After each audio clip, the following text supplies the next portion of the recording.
So we see that all galaxies are moving away from each other. Okay, so we've talked about this expansion. Well, if we go backwards in time, then we rewind, and instead of everything moving away from each other, as we go back in time, everything has to get closer together. Now, something I want to stress is that is everything, not just the galaxies. This is space itself. Remember, the reason galaxies are moving away from each other is space itself is expanding. So if we go far enough back in time, then all space was actually in the same place too. One of the questions that I've been asked is, so where was the Big Bang? And that kind of, that thinking is as if the Big Bang was an explosion, but that's not the right idea. Instead, the Big Bang is all of space. It's everywhere. Okay? So everything that is the universe was compressed down to a very tiny little spot. And for whatever reason that we still don't completely understand, that thing, whatever it was, suddenly began to expand. Now, if you remember back previously, we talked about compressing things. If you remember, as you compress something, its temperature increases. So what that means is the farther back we go in time, the hotter the entire universe actually became. So at the very, very beginning, the entire universe was super, super tiny and really, really hot. It was so hot that matter was actually able to form from energy. So at the very beginning of the universe, we have the Big Bang where everything begins to expand. Within the first couple of seconds of the universe, all matter is actually created from energy. Then, as the universe continues to expand, gravity is able to take that matter and cause it to form into galaxies, which also form into stars, and then through nuclear fusion, those stars convert lighter elements into heavier elements. Okay, well, based off of the expansion rate and everything that we understand about our current universe, the universe began about 13.8 billion years ago. The current age of the universe is about 13.8 billion years old. That is a number that I highly recommend that you remember. So what evidences do we have of the Big Bang? One, we still see the expansion today, although using that as evidence for the Big Bang is kind of circular because we use the expansion of the universe to get to the idea of the Big Bang in the first place. But that's neither here nor there. Other evidence for it is that we have measured the cosmic background radiation, which you can think of as kind of an afterglow of the Big Bang. We'll talk more about it in just a second. Also, another evidence comes from the abundance of elements. Which elements are common and which aren't can actually be explained through astronomical terms, specifically as part of the Big Bang. So the cosmic microwave background, also known as the cosmic background radiation, was actually discovered in the 1960s by two engineers working at Bell Laboratories, Penzias and Wilson. They were not intending to find the cosmic microwave background. Instead, they were actually doing experiments trying to communicate with satellites in orbit around the Earth. Now, this is something we take for granted today, but this was cutting-edge science back in the 1960s. Well, they noticed that as they were doing these experiments, they always had this weird background noise.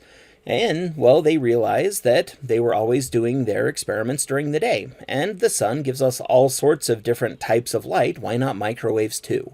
So they waited until night and did some experiments then, and the noise was still there. Well, they always were pointing up because that's where satellites are. So they pointed their instrument down towards the Earth because maybe the sky is producing this weird microwave noise. And it was still there. They noticed that a flock of pigeons had begun roosting inside of their receiver, and so maybe pigeons produce weird microwave noise. So they got rid of the pigeons and cleared out all of the stuff, and it was still there. No matter what they did, it was always there. So what they had accidentally discovered was the cosmic microwave background. This image is actually an all-sky view of the cosmic microwave background, specifically looking at temperature fluctuations. So in this, the red regions correspond to relatively high temperature, and the blue regions correspond to relatively cool temperatures. So what happened is very early on, the universe actually became transparent to light, so light was able to travel freely. And because the entire universe was giving off this light, we see that light everywhere today. Now, when this was originally first given off, it was actually in visible wavelengths, meaning part of the visible spectrum. Specifically, it was about orange in color. However, as the universe expanded, that light got more and more redshifted, more and more stretched out, until now this light that used to be visible is now in the infrared part of the spectrum. Now, another evidence for the Big Bang is the chemical abundance. So during the first 10 minutes of the universe, we had fusion. Okay, so it actually started at about 2 seconds after the Big Bang and lasted until about 10 minutes after the Big Bang. But during that time, the entire universe was so hot that the universe itself went through a state of fusion. Okay, now, from this, we have a good idea of what was provided, what was available during this time of fusion, which means we can predict what should come out. And our predictions say that the universe, after this, should have a mix of 75% hydrogen and 25% helium. And as we look at primordial clouds, so these are parts of the interstellar medium that have had the very least amount of influence from star formation and stellar explosions, this is exactly what we see. The universe is about 75% hydrogen and 25% helium. All of the other elements in the universe come from stars through nuclear fusion. All right, here is our third clicker question. Scientific evidence supports the date of the Big Bang event at A, 7,000 years ago, B, 100,000 years ago, C, 5 billion years ago, or D, 13.8 billion years ago. Go ahead and think about it, and we'll discuss in just a bit.